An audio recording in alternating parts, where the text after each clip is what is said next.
छत्तीसगढ़ कांग्रेस प्रभारी बदले जाने पर उप मुख्यमंत्री अरुण साव ने तंज कसा है। उन्होंने कहा कि धीरे धीरे प्रदेश में कांग्रेस अप्रासंगिक हो रही है। प्रभारी बदलने से कोई लाभ नहीं होगा। आज कांग्रेस में भगदड़ की स्थिति है। 11 की 11 सीटें बीजेपी जीतेगी। नरेंद्र मोदी एक बार फिर प्रधानमंत्री बनेंगे। पत्रकारों से चर्चा में उप मुख्यमंत्री अरुण साव ने कहा कि सरकार गठन के बाद पहली बार दिल्ली जाना हुआ। प्रधानमंत्री समेत केंद्रीय नेतृत्व से मुलाकात हुई। भेंट के दौरान प्रदेश से संबंधित अनेक विषयों पर चर्चा हुई। केंद्र के सहयोग से छत्तीसगढ़ की खुशहाली के लिए काम करेंगे। आइए जानते हैं उन्होंने आगे क्या कुछ कहा। कांग्रेस पार्टी का ये अंदरूनी मामला है, उस पर मुझे कोई टिप्पणी करना उचित नहीं है।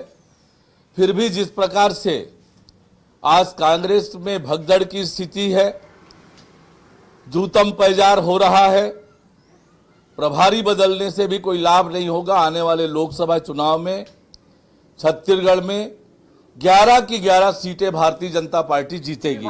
धीरे धीरे करके देश में, प्रदेश में कांग्रेस अप्रासंगिक हो रही है। मोदी विरोध के उत्साह में देश का भी विरोध करने से कांग्रेस पार्टी और विपक्षी दल नहीं चूक रहे हैं। पूरा देश इनके कामों को देख रहा है कि किस प्रकार से ये लगातार देश के हितों के विपरीत काम कर रहे हैं, और इसलिए जनता इन्हें कड़ी सबक सिखाने वाली है। आने वाले लोकसभा चुनाव में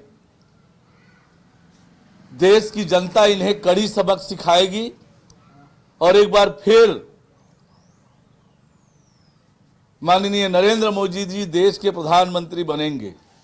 धीरे धीरे करके देश में, प्रदेश में कांग्रेस अप्रासंगिक हो रही है। मोदी विरोध के उत्साह में देश का भी विरोध करने से कांग्रेस पार्टी और विपक्षी दल नहीं चूक रहे हैं। पूरा देश इनके कामों को देख रहा है कि किस प्रकार से ये लगातार देश के हितों के विपरीत काम कर रहे हैं, और इसलिए जनता इन्हें कड़ी सबक सिखाने वाली है। आने वाले लोकसभा चुनाव में देश की जनता इन्हें कड़ी सबक सिखाएगी और एक बार फिर माननीय नरेंद्र मोदी जी देश के प्रधानमंत्री बनेंगे। सरकार गठन के बाद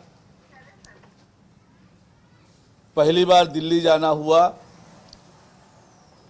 देश के माननीय राष्ट्रपति, उपराष्ट्रपति जी, देश के प्रधानमंत्री माननीय नरेंद्र मोदी जी,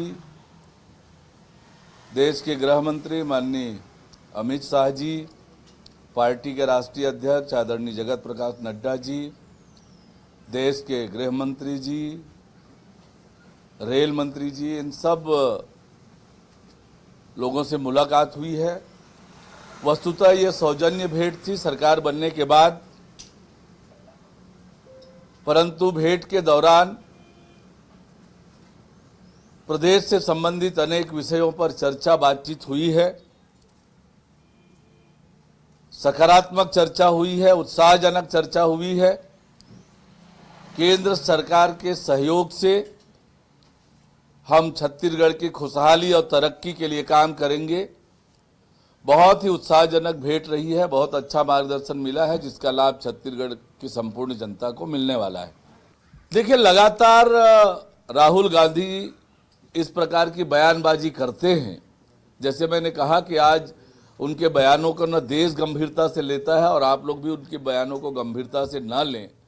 आज लगातार वो देश के हितों के विपरीत बात करते हैं। आज जिस प्रकार से देश के यशस्वी प्रधानमंत्री माननीय नरेंद्र मोदी जी के नेतृत्व में देश आगे बढ़ रहा है, गांव, गरीब, किसान की तरक्की हो रही है, देश की तरक्की हो रही है, देश आत्मनिर्भर बन रहा है, देश सशक्त हो रहा है, देश मजबूत हो रहा है, दुनिया में भारत का मान सम्मान बढ़ रहा है, और ये उन्हें पच नहीं रहा है, इसलिए इस प्रकार की बयानबाजी करते हैं।